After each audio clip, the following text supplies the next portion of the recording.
And this is something we double checked when we were trimming our muslin, and we're going to double check that as well here. So before I draw in this curve, or maybe I could draw in the curve and then measure it afterwards, but I've got dotted lines. Why not measure it now?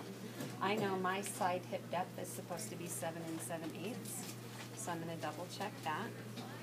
Make sure I know where my waist level should be. I'm pretty close, but I'm going to put in a mark where it really wants to be. Okay? And I'm going to, excuse me. No, I think I'm going to leave that alone for a second. I want to make sure, because this intersection is a combination of how high it is from the side seam and how wide it is from the center back. So I'm happy with where that is. I'm going to double check after I true my darts how wide that waist arc is. All right, so as far as the darts go, this is going to be similar to how we did the center back of the bodice. Okay, you're going to verify your dart placement. Make sure that punch hole is in the right place. We're going to verify our dart intake. How much should that be in the back? Back skirt. 1 inch. 1 inch. So make sure it is. What's the spacing between the darts? 1 1/4 inch. 1 1/4. So we'll verify that spacing. And there's my other inch. Okay. So the center of these darts needs to be on grain. So I'm going to find the center of my intake here. You should have a push pin hole there, but if it's a little off, fix it. Okay, so I found the centers of both. I'm now going to drop a straight grain line down that's parallel to the center back. So I'm going to measure from that middle mark to the center back. Move down about 5.5 inches. Give myself another mark, and I'm going to connect the dots. This will give me a center line that's on grain. Now I did have a punch hole there. My punch hole here was a little bit off, but they kind of guided me to know where to go. I'm still going to make sure they're even better. So I'm going to do the same thing with the next dart. That one was more on.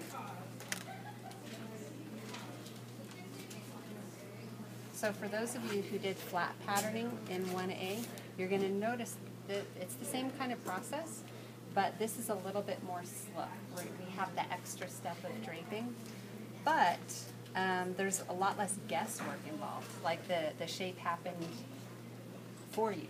You know, we're just kind of connecting the lines and making sure they're the right length. Okay, so how long is my dart supposed to be?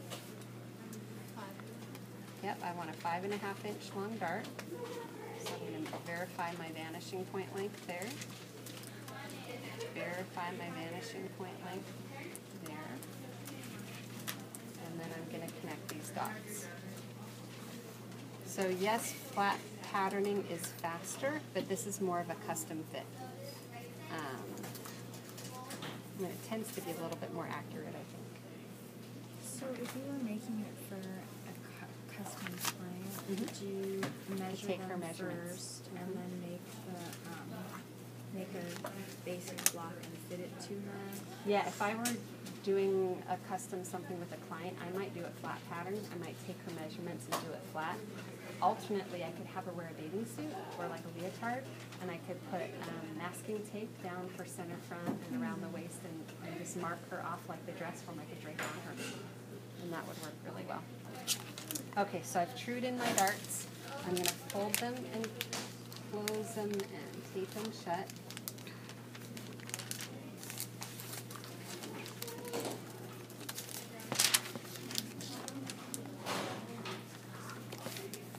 And it's going to cup up like that. Let it.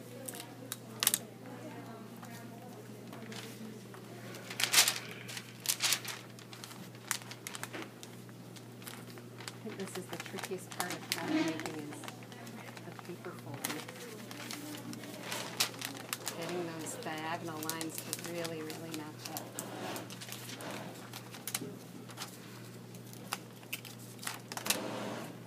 So taping that shut. And now I'm going to connect the dots for my waistline. I've already, no, did I? Oh, I didn't square it. I was double checking my measurements and I checked my hip depth, my back hip depth, and mine was a little bit off. So I'm fixing mine and I'm going to square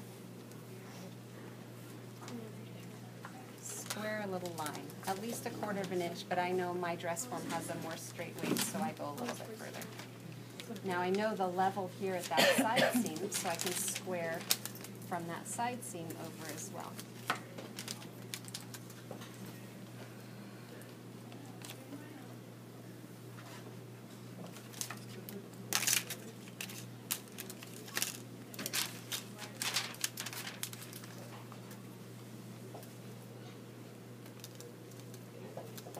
So trace as far as it'll let you. It'll veer off someplace after the darts, and then shift your curve to do the rest.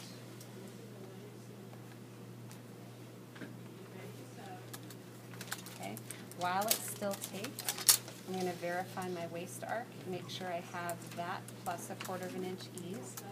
So mine should be 6 5/8.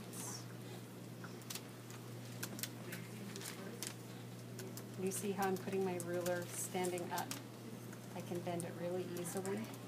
And the ease is just 1/4 of an inch. Mine's a little bit off. Okay, so I'm remarking now where the end of that is. Before I open these darts up, what should I do? Cut a seam. Add seam allowance and cut. And I'm definitely going to open up the darts before I draw in that hip curve, because it will be really hard with this cupping to actually lay down a hip curve.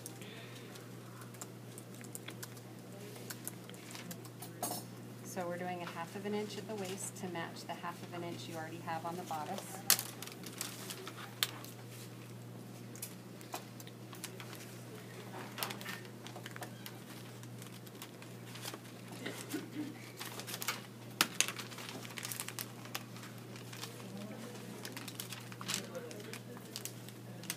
And when I open it up, I get kind of some peaks. It's subtle, but they're there. Okay. Now that I know where that intersection really wants to be, I can lay down my hip curve and slide it up or down until I hit that mark and this mark, and the curve is following many of those punched dots.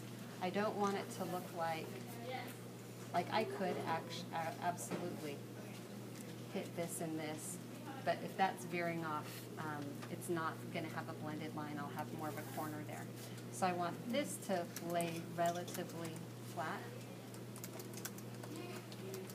for 2 or so inches, about like that.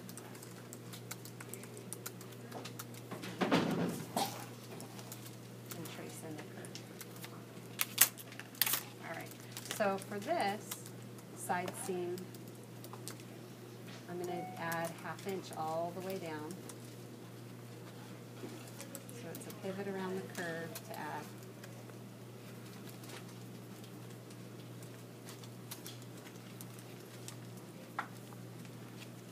Now this is easy because it's just a straight line, right?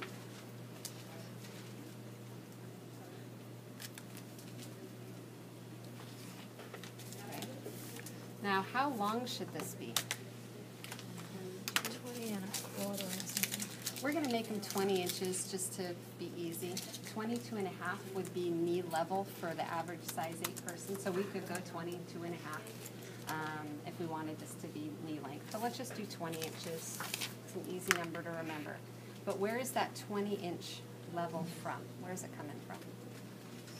Center back. We're going to go from center front. We're going to make our measurement from the center front line. You'll notice that from center front, if I took the measurement here and here and here and here all the way, they're all going to be slightly different. My hip depth is different here than at the princess seam, than at the side seam. They're all different, okay?